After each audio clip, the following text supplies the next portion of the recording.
তার মানে এখনো আছে। এখনো আছে? এখন আছে দেখি, হয়তো এই সময়, মানে এই সময়েও এটা এক্সিস্ট করে দেখি, এই সময় দিয়েছি। সিন্ডিকেটটা এখন কেমন তাহলে?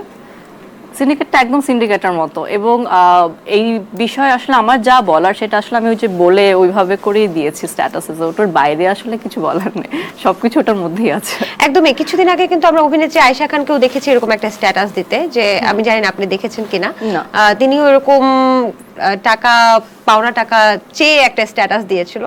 তো আপনার ক্ষেত্রে আমি একটু জানতে চাচ্ছি যে এই স্ট্যাটাসগুলো দেয়াতে কি আসলে নায়িকা হিসেবে বা অভিনেত্রী হিসেবে আপনার ক্যারিয়ারে কোনো ইফেক্ট পড়ে কিনা, বা আদৌ কি সেই পাওনা টাকাটা পাওয়া যায় কিনা?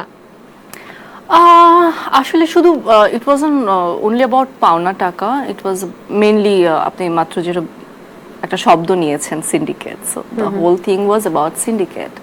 পাওনা টাকা তো পাওনা টাকাই, মানে পাওনা টাকা কোনোদিন ফেরত পাওয়া যায় না, বাট সিন্ডিকেটের দ্বারা তো ডমিনেট হয় ইন্ডাস্ট্রি, সেটা আছে। এবং সিন্ডিকেটের বাইরে আমরা যারা আছি আর্টিস্ট, আমরা, doesn't matter how talented we are or whatever,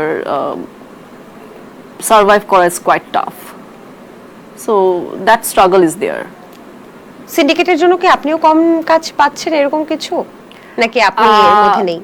touch would, আমি কাজের অভাব হয় না আমার, রিয়েলি, মানে আলহামদুলিল্লাহ আলহামদুলিল্লাহ আলহামদুলিল্লাহ, যে এই জায়গাটা আমি খুব লাকি যে কাজ, মানে এটা আমার চয়েস যে আমি আসলে কাজ কম করি, দিস ইজ মাই ডিসিশন যে আমি কম কম কাজ করবো, বাট কাজ পাই।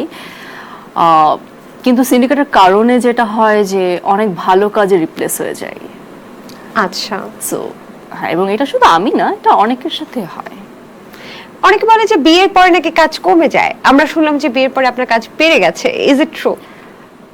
যেটা হয়েছে যে আমি অনেক কম বয়স থেকে কাজ করছি, তো 16-17 বছর বয়স থেকে কাজ এখন আপনার করছি। কেমন বয়স?